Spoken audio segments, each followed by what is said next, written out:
Hello बच्चों, कैसे हैं आप लोग। आज के लेक्चर में हम बात करेंगे एक्सरसाइज 5.3 के थर्ड क्वेश्चन के बारे में बात करेंगे। देखो, ये सब क्वेश्चंस दे रखे हैं। अब यहाँ पे देखो स्टूडेंट, पहला क्वेश्चन दे रखा है in the given a equal to कितना दे रखा है 5 दे रखा है, डी कितना दे रखा है 3 दे रखा है, एन कितना दे रखा है हमें 50 दे रखा है। हमें क्या करना है, एन बताना है और एस एन बताना है। तो यहाँ पे देखो स्टूडेंट, फर्स्ट के बारे में बात कर रहे हैं। ए इक्वल टू कितना दे रखा है 5, डी कितना दे रखा है हमारे पास 3 दे रखा है, ए एन इक्वल टू कितना दे रखा है 50 दे रखा है। तो हमें देखो स्टूडेंट, यहाँ पर हमें आपको एन बताना है। तो हमारे पास पता है, we know that a n equal to क्या होता है, a plus n minus one into d होता है। तो हमारे पास ए एन हमारे पास क्या है 50 है, ए इक्वल टू कितना है स्टूडेंट 5 है, एन माइनस वन और डी कितना है 3 है। तो यहाँ से हम क्या करेंगे, एन फाइंड आउट कर सकते हैं। तो यहाँ पे कितना हो जाएगा 50 माइनस 5, ठीक है, 50 minus 5 n minus one into 3, तो कितना हो जाएगा 45 हो जाएगा स्टूडेंट। तो ये कितना एन माइनस वन और डी 3 इसके नीचे आ जाएगा डिनोमिनेटर में। तो यहाँ पे क्या देगा हमें 45, मतलब इसको हम करेंगे तो कितना टाइम में 15 आ जाएगा एन माइनस वन। तो कितना देगा 15 plus one equal to n. Clear है स्टूडेंट, इतनी बात समझ में। तो एन इक्वल टू कितना आ गया स्टूडेंट 16 आ गया। फाइनली एन इक्वल टू कितना आ गया 16 आ गया। तो हमें एस एन बताना है, एस एन बताना है। तो we know that S n equal to क्या होता है n/2 first term plus last term. इतनी बात समझ में आई, first term plus last term. क्यों हमने ये आइडेंटिटी यूज किया, क्योंकि यहाँ पे देखो first term and last term given है स्टूडेंट, इसीलिए हमने ये वाले फॉर्मूले का यूज किया। और एन ऑटोमेटिक हमारा क्या आएगा 16 आ चुका है। तो S n equal to 16/2, first term कितना हमारे पास 5 है, लास्ट टर्म कितना है 50 है। तो देखो यहाँ पर एस एन इक्वल टू कितना हो जाएगा 16/2 कितना होगा 8 हो जाएगा, 8 हो जाएगा 8, और ये कितना हो जाएगा 55 हो जाएगा स्टूडेंट। क्लियर है। अब देखो इसको मल्टीप्लाई करेंगे, 8 इंटू 55 करेंगे तो हमारा कितना आ जाएगा स्टूडेंट 440 आ जाएगा। ठीक है, मतलब मल्टीप्लाई करके देख लीजिए 55 8, ये कितना हो जाएगा आपका 40 जीरो, तो ये कितना हो जाएगा 0 और ये 40 44, ठीक है 440 हो जाएगा। तो सम ऑफ 16 टर्म, तो ये मतलब n की जगह पर क्या पुट करेंगे 16 पुट कर देंगे यहाँ पर, क्योंकि सम ऑफ 16 टर्म निकाल रहे हैं ना स्टूडेंट। क्लियर है, इतनी बात समझ में आ रही है। तो ये हमारा फाइनली आ गया। तो ये n इक्वल टू कितना हो गया स्टूडेंट 16 हो गया, और S16 SN मतलब S16 कितना हो गया हमारे पास 440 हो गया। क्लियर है स्टूडेंट, इतनी बात समझ में आ रही है। अब देखो नेक्स्ट सेकंड वाले क्वेश्चन के बारे में बात कर लेते हैं।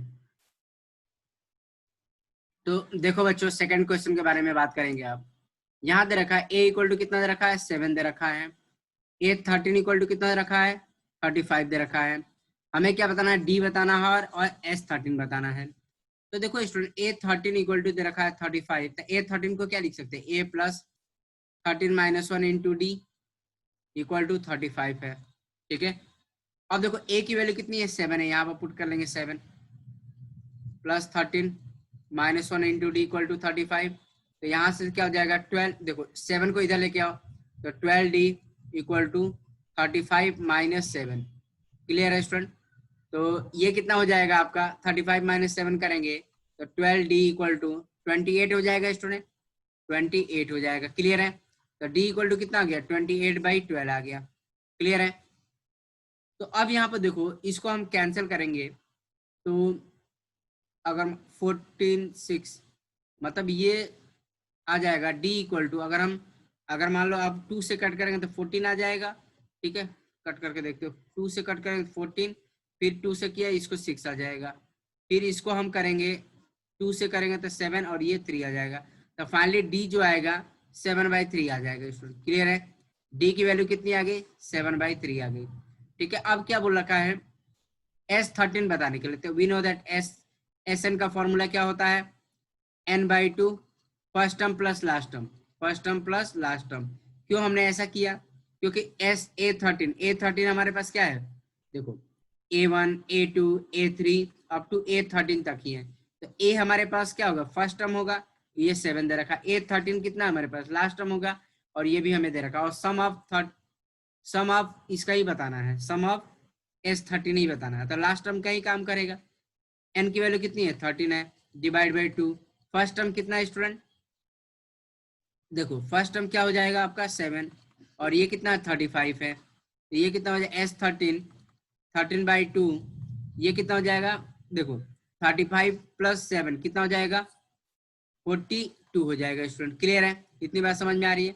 तो S13 जो होगा 13/2, अब देखो 2 से कैंसिल होगा, कितना 21 देगा, तो यहाँ पे क्या आ जाएगा स्टूडेंट 13 × 21। क्लियर है स्टूडेंट। तो S13 जो हमारे पास आ गया, तो इसको मल्टीप्लाई कर लेंगे आपका 13 इंटू, देखो 13 × 21 कर लेंगे, तो ये आ जाएगा तुम्हारा 13 और ये 26, ये आ जाएगा 372, 273 आ गया स्टूडेंट। क्लियर है, तो 273 हमारा आंसर आ गया। तो सम ऑफ 13 टर्म कितना हो जाएगा 273 हो जाएगा। तो हमने यहाँ पर देख लिया स्टूडेंट, डी हमारा कितना आ गया, डी हमारे पास 7/3 आ गया, और S13 जो आ गया हमारे पास 273 हो गया। क्लियर है स्टूडेंट, इतनी बात समझ में आ रही है। ठीक है, देखो नेक्स्ट थर्ड वाले के बारे में बात कर लेते हैं।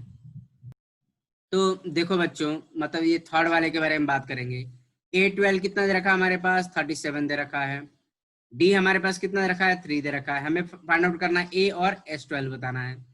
तो देखो स्टूडेंट कैसे करेंगे, तो यहाँ पे देखो A12 का मतलब क्या है, A12 - 1 × D = 37, और हमारे पास क्या दे रखा है A प्लस ये कितना होगा 11D हो जाएगा, और ये 37 हो जाएगा। और D हमारे पास कितना है स्टूडेंट, अब यहाँ पे देखो D कितना हमारे पास, D हमारे पास 3 दे रखा है, तो यहाँ पे कितना हो जाएगा A + 11 × 3 37, तो A प्लस ये कितना होगा 33 हो जाएगा 37, तो यहाँ पे क्या आ जाएगा स्टूडेंट A = 37 - 33, A = कितना आ गया 4 आ गया। क्लियर है स्टूडेंट, इतनी बात समझ में आ रही है। A की वैल्यू कितनी आ रही है 4 आ रही है।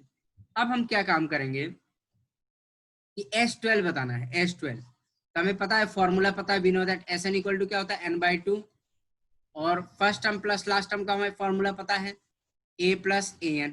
ठीक है, तो हमें क्या बताना है S12 बताना है 12, n की वैल्यू कितनी है 12 है 2। अब यहाँ पे देखो A फर्स्ट टर्म कितना है 4 है, और A12 कितना होगा, A12 जो होगा इसका लास्ट टर्म होगा स्टूडेंट, क्योंकि हमारे पास A1 A2 A3 up to A12 तक का ही सम बताना है। तो A12 हमारे पास क्या होगा लास्ट टर्म का ही काम करेगा, और A12 कितना दे रखा है हमारे पास 37 दे रखा है, और ये हमारा क्या फर्स्ट टर्म हमने कितना निकाला 4 निकाल लिया स्टूडेंट। क्लियर है, तो ये कितना हो जाएगा 37। क्लियर है, S12 देखो इसको इसके कैंसिल करो, कितना आएगा 6 आएगा 6, और देखो 37 + 4 कितना जाएगा 41 होगा स्टूडेंट। क्लियर है, अब यहाँ पर कैलकुलेट कर लेते हैं।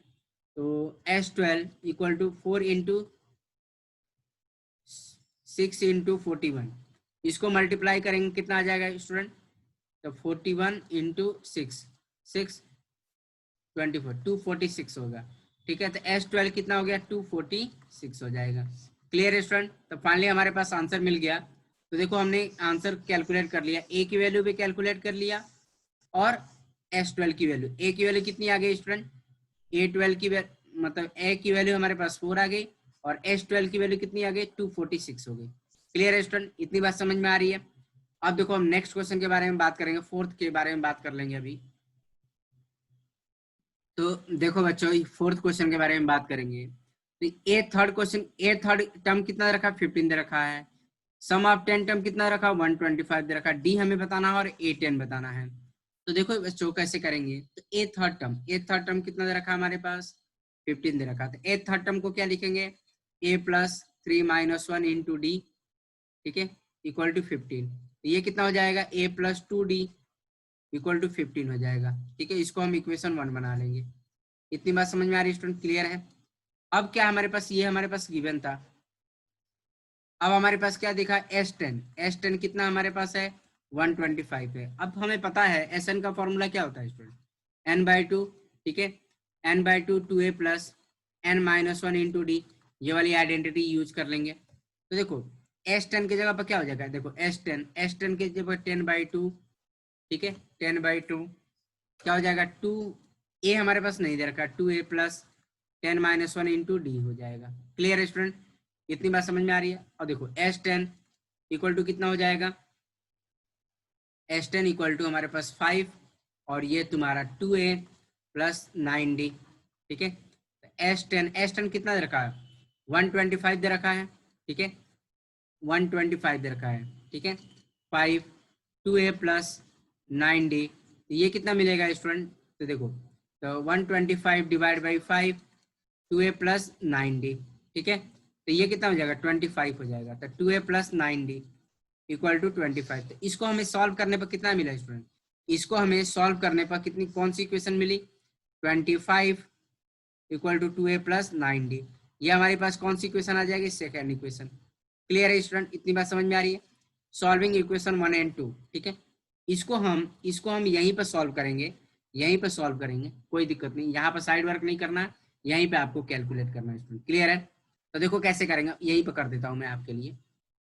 तो देखो बच्चों, मैंने यहीं पे कर दिया आपके। देखो, solving equation 1 and 2, solving equation 1 and 2, ठीक है, इक्वेशन 1 एंड 2 को सॉल्व कर लेंगे। तो देखो, कोई भी मेथड यूज कर सकते हैं, एलिमिनेशन मेथड भी यूज कर सकते हैं, एंड आपका कोई भी मेथड यूज करके सॉल्व कर सकते हैं स्टूडेंट, ठीक है। तो यहाँ पे देखो, जो पहला इक्वेशन है a प्लस 2d, और ये दे रखा है 15 दे रखा है, तो बट यहाँ पे क्या दे रखा है? 2a दे रखा है। तो इक्वेशन 1 को हमें किससे मल्टीप्लाई करना पड़ेगा? 1 को किससे मल्टीप्लाई करना पड़ेगा स्टूडेंट? इंटू 2 से करना पड़ेगा, ठीक है। तो यहाँ पर लिख सकते हैं on multiplying equation 1 by 2, on multiplying equation 1 by 2 on both side, ठीक है। इतनी बात समझ में आई? तो दोनों तरफ हमने क्या किया, इक्वेशन 1 को हमने 2 से मल्टीप्लाई किया, तो क्या मिलेगा हमें? 2a प्लस 4d, और ये मिल गया 30 मिल गया। क्लियर है स्टूडेंट? इसको हमने नाम दिया थर्ड। और हमारे पास सेकेंड इक्वेशन थी कौन सी? 2a plus 9d equal to 25। ये हमारी सेकेंड इक्वेशन है। क्लियर है स्टूडेंट? ये हमारी सेकेंड इक्वेशन थी, सेकेंड इक्वेशन। अब हम दोनों को एलिमिनेशन मेथड अप्लाई कर सकते हैं। तो क्या करेंगे? एलिमिनेट करके तो सब्ट्रैक्शन साइन चेंज होता है, मतलब सब्ट्रैक्ट करेंगे तो क्या होगा? साइन चेंज होगा। तो ये कितना हो जाएगा आपका? ठीक है, तो ये माइनस 5d, और ये कितना आएगा आपका? 5 आ जाएगा, ठीक है। इतनी बात समझ में? तो d इक्वल टू कितना आ गया? -5, 1 आ गया। क्लियर है स्टूडेंट? अब हम क्या करेंगे? d की वैल्यू किसी भी एक इक्वेशन में पुट कर लेंगे। तो पहले में पुट कर सकते हैं, put d equal to -1 in equation first. Equation first क्या है हमारे पास? a plus 2d equal to 15। तो देख क्या है स्टूडेंट? a प्लस 2, d कितना है? 1, -1 हो जाएगा। तो a -2 इक्वल टू 15। तो a हमारे पास कितना हो जाएगा? 15 प्लस 2, a इक्वल टू हमारे पास 17 आ गया स्टूडेंट। क्लियर है? इतनी बात समझ में आ रही है? तो a हमारे पास आ गया। देखो, d हमें पता चल गया, a पता चल गया, तो हम a10 तो बता ही सकते हैं स्टूडेंट। देखो, a10 भी कैलकुलेट करेंगे, वी नो दैट। तो देखो बच्चों, एस यहीं पे कैलकुलेट कर देंगे, साइड वर्क में कर लेंगे। क्या हो जाएगा? a10, we know that an equal to क्या होता है? a plus n-1 into d होता है, बट a10 चाहिए, a10 a plus 10-1 into D. तो देखो, सारी वैल्यू पुट कर लेंगे। a हमारे पास 17 है, प्लस 9d, d कितना हमारे पास? 9 हो जाएगा, और d कितना है स्टूडेंट? -1 है। कितना हो जाएगा? 17 माइनस 9, ये कितना हो जाएगा स्टूडेंट? a10 ये यहाँ पे कितना आ जाएगा आपका? तो माइनस हो जाएगा। तो फाइनली हमारे पास a10 जो आ गया 8 आ जाएगा। क्लियर है स्टूडेंट? a10 की वैल्यू कितनी आ गई? 8 आ गई। क्लियर है? इतनी बात समझ? तो हमने d कैलकुलेट कर लिया, और हमने तो d कितना आया था स्टूडेंट? d कितना आया था हमारा? d हमारे पास -1 आया था, और a10 कितना आ गया स्टूडेंट? 8 आ गया। क्लियर है? इतनी बात समझ में आई? अब देखो, फिफ्थ वाले के बारे में बात कर लेते हैं, ठीक है। तो देखो बच्चों, ये फिफ्थ वाले के बारे में बात करेंगे। तो डी हमारे पास कितना है फिफ्थ के लिए? देखो, डी कितना है 5 है।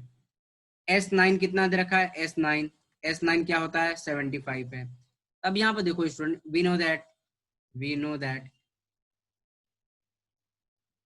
Sn कितना होता है? n/2, ठीक है, 2a plus n-1 into D. तो यहाँ पे इसकी वैल्यू रिप्लेस कर लेंगे, और हमारे पास a और a9 बताना है। तो देखो यहाँ पर, तो d हमें दे रखा था, S9 दे रखा था, हमें S9 यहाँ पर लिखेंगे 9/2। अब ये आ जाएगा 2a, और ये 9-1 इंटू डी कितना है हमारे पास? 5 है स्टूडेंट। क्लियर है? डी हमारे पास कितना दे रखा है? 5 दे रखा है, और S9 कितना दे रखा है? 75 है स्टूडेंट। क्लियर है? S9 कितना दे रखा है 75 दे रखा है, तो ये क्या है 9/2, ये आ जाएगा 2a प्लस ये आ जाएगा 8 × 5, ठीक है। इतनी बात समझ में आ रही है स्टूडेंट। ये आ जाएगा 75 और ये देखो इसको क्रॉस मल्टीप्लाई करके सॉल्व कर लेंगे, तो 2a है यहाँ पर, ये जो है 2a दे रखा है स्टूडेंट। अब यहाँ पे देखो 9/2, ठीक है। अब यहाँ पर आ जाएगा 2a प्लस 40 आ जाएगा, ठीक है। तो देखो 75 और ये 9 मतलब 9/2 है, और यहाँ से 2 बाहर निकाल लेंगे तो a + 20 हो जाएगा। क्लियर है, यहाँ से यहाँ ये कैंसिल हो गया। अब यहाँ पे देखो ध्यान से a + 20 तो मतलब 75 = 9 और ये a + 20 हो गया, ये कितना है 75/9 हो जाएगा स्टूडेंट। क्लियर है, a + 20 हो जाएगा। अब हम क्या काम करेंगे यहाँ पर एक काम करेंगे जिससे मतलब इसको इधर लेके आओ 75, ठीक है। 75/9 - 20 = a हो जाएगा। तो यहाँ पे देखो एलसीएम लेके सॉल्व कर सकते हैं 9, ठीक है। 9 आ जाएगा और ये आ जाएगा 75 और इसके डिनोमिनेटर में क्या है हमारे पास 1 है, तो ये कितना हो जाएगा 180 हो जाएगा। क्लियर है स्टूडेंट। तो a की वैल्यू यहाँ पर हम कैलकुलेट कर लेंगे, यहाँ पर लिख लेंगे, तो यहाँ पर आ जाएगा स्टूडेंट 1 - 105 आ जाएगा / 9a, ठीक है। अब यहाँ पर क्या काम करेंगे स्टूडेंट, यहाँ पर हम क्या करेंगे 3 से डिवाइड करेंगे, 3 से इसको कट करेंगे तो हमारा कितना आ जाएगा -35 आ जाएगा, ठीक है। एंड इसको करेंगे 3 आ जाएगा, तो फाइनली हमारे पास कितना -35/3 आ जाएगा। तो a की वैल्यू कितनी आ गई स्टूडेंट -35/3 आ गई। क्लियर है, इतनी बात समझ में आ रही है। तो a हमारे पास कितना आ गया, a हमारे पास कितना आ गया -35/3 आ गया। क्लियर है स्टूडेंट, इतनी बात समझ में आ रही है। अब यहाँ पर देखो हमें a9 बताना है, तो वी नो दैट a9 बताना है, तो क्या करेंगे, वी नो दैट an = कितना होता है a + n - 1 × d, बट हमें a9 बताना है, तो a9 n की जगह पर हम क्या पुट करेंगे a9, ठीक है। a प्लस ये कितना हो जाएगा 9 - 1 × d, और d भी पता है a9, तो देखो a हमें पता है -35/3 है, और ये क्या हो गया 8, और d कितना हमारे पास d हमारे पास दे रखा है, हमारे पास 5 दे रखा है स्टूडेंट, ठीक है। ये आ जाएगा a9 = -35/3 और ये आ जाएगा 40। तो ये देखो a9 एलसीएम ले लेंगे 3 -35 और ये कितना हो जाएगा 12, और ये देखो 3 120 हो जाएगा। तो 120 में से 35 माइनस करेंगे तो कितना आ जाएगा स्टूडेंट 85/3 हो जाएगा। क्लियर है, तो इसमें से इसको माइनस करेंगे तो हमारा 85 आ जाएगा स्टूडेंट। क्लियर है, आई थिंक सब बच्चों को समझ में आ गया। ठीक है स्टूडेंट, तो देखो तो हमने ये बता दिया ए की वैल्यू कितनी हमने निकाल लिया, ए की वैल्यू हमने निकाल लिया, यहाँ पर लिख देते हैं। देयरफॉर ए = कितना आ गया स्टूडेंट, ए = हमारे पास -35/3 दिया गया, a9 हमारे पास कितना आ गया 85/3 आ गया। क्लियर है स्टूडेंट, इतनी बात समझ में आई। तो ठीक है स्टूडेंट, आज के लेक्चर में हम इतना ही रहने देंगे, बाकी का रिमेनिंग जो क्वेश्चंस होंगे आने वाले वीडियो लेक्चर में बात करेंगे। ठीक है स्टूडेंट, ओके, थैंक यू।